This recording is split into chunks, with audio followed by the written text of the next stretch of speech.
When a man found several bear cubs trapped in the crawl space under his house, he had to think fast and save the helpless animals and return them to their worried and agitated mother. But something happened later that left the man shocked yet amazed. Jonah had always loved his home in the beautiful state of Tennessee. He had worked hard to earn everything that he had and was very proud of his house. In fact, he had built it himself from the ground up.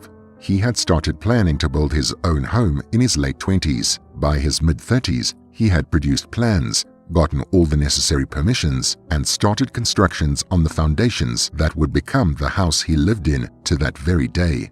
If he was being honest with himself, Jonah loved getting his hands dirty and getting involved in all the minute details of building his house. But there was one thing at the forefront of his mind all the way through the designing and building process: bears. Bears lived around those parts of Tennessee, and they were often seen roaming around the countryside and even streets. They were large, dangerous, and destructive, so Jonah made sure that his home was as bear-proof as humanly possible.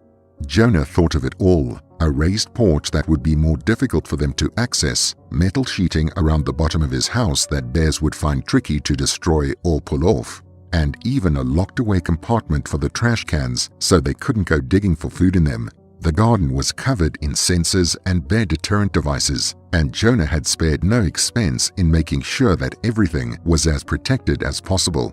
He had covered all of his bases in order to safeguard his home from these furry predators. And since he moved in, Jonah had had absolutely no issues with bears. He had, of course, seen them in the wilderness beyond his property, and on a few occasions, he had seen a bear casually wander into his garden only to be scared away by the sensors. But by and large, bears had not bothered him or his property.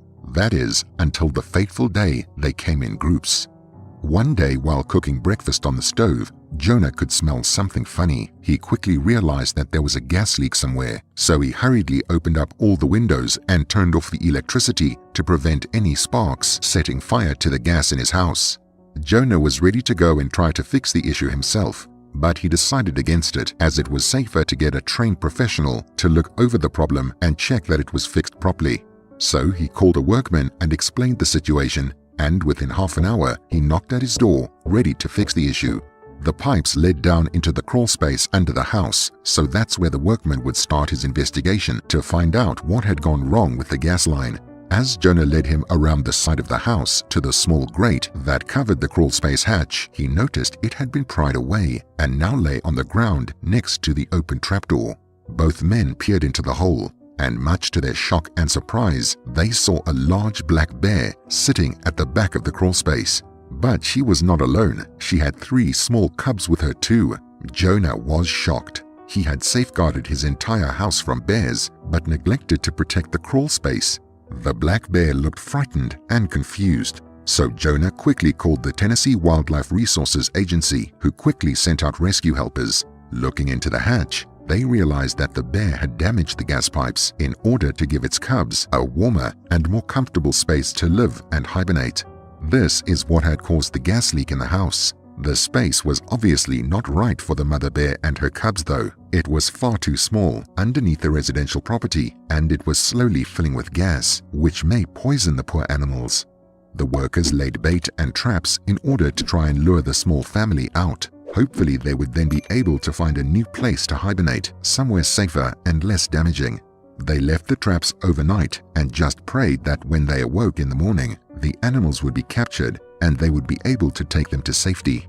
But when Jonah woke up the next day, he found that the mother bear had somehow avoided all the traps and made its escape back into the wilderness. Sadly though, in its panic haste to escape, she had left all 3 cubs behind, all of which were curled up in the corner of the crawl space, looking shocked and terrified.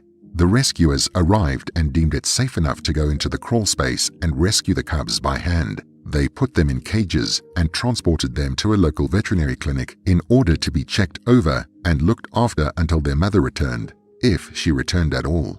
The youngsters were all checked over, and it was found that they were all females. They seemed happy and healthy enough, and it was clear that their mother had taken very good care of them up until that morning. But the vets had to make plans for them in case their mother didn't return. There was a chance that she could forget about her cubs altogether, at which point they would need to find a surrogate mother for the 3 children. Luckily, there was a recently bereaved black bear under their care that would be the perfect mother candidate should the time ever come. They waited several days and there was no sign of the mother. Jonah was checking his cameras and keeping an eye out, but she didn't make a reappearance. However, only hours before the cubs were to go to their new home, the vets got a frantic call. It was Jonah. The mother bear had reappeared on his doorstep, mournfully looking at him and making sad, low noises as if she were pining for her children. She looked thin and not in the best of shape, and it was obvious she had not been looking after herself while she waited for her children. The display of motherly love and loss really was touching and upsetting. The mother bear lay dejectedly on the lawn in front of the house. The bear deterrence seemed not to bother her. She just looked like a sad mommy who wanted her children back. Every now and then, she would make that low, sad sound as if shouting for her children, but there was no reply. But when several cars pulled up, she stood and looked hopefully back at Jonah. The passengers of the car slowly and gently got out, trying not to spook the mother bear. They then removed 3 cages, each containing a cub. They placed them gently on the ground and opened the latches, allowing the cubs to roam free before they quickly dived back into the cars and to safety. The cages had been opened from a safe distance, but the 3 cubs rushed back to Jonah's house where they were reunited with their mother. The bears celebrated being brought back together by hugging and roaring. After several long moments, the mother walked back towards the window that Jonah was peering through. She looked at him appreciatively and raised a paw to gently touch the window. There was nothing aggressive or even scary about this. It was literally just a mother thanking someone for looking after her children and returning them to her safely. Seeing the incredible act of gratitude, Jonah raised his hand and placed it against the bears with only the glass of the window separating them. She looked deep into Jonah's eyes in a way that no animal had ever looked at him. The bear was trying to communicate something to him. What it was, he wasn't quite sure, but he knew it was something meaningful and primal, a thanks for what he had done to bring the cubs back to her. Jonah finally understood that while it's true that bears are dangerous and scary, they are also loving, thoughtful, and emotionally complex. They have wants, needs, and desires and loves, just like humans do. And while he had spent many years protecting his home against bears, fearing them to be brutish monsters, the truth was that they weren't. They were beautiful animals. And it surprised Jonah that as the reunited family slowly walked away, he felt a tear roll down his cheek. This really was a magical moment, one where he connected with a beautiful black bear. So now it's over to you. What did you think of this incredible story? Have you ever encountered a bear before? Would you worry if you were separated from your family? As always, we love to hear from you, so be sure to leave your thoughts and opinions in the comment section down below.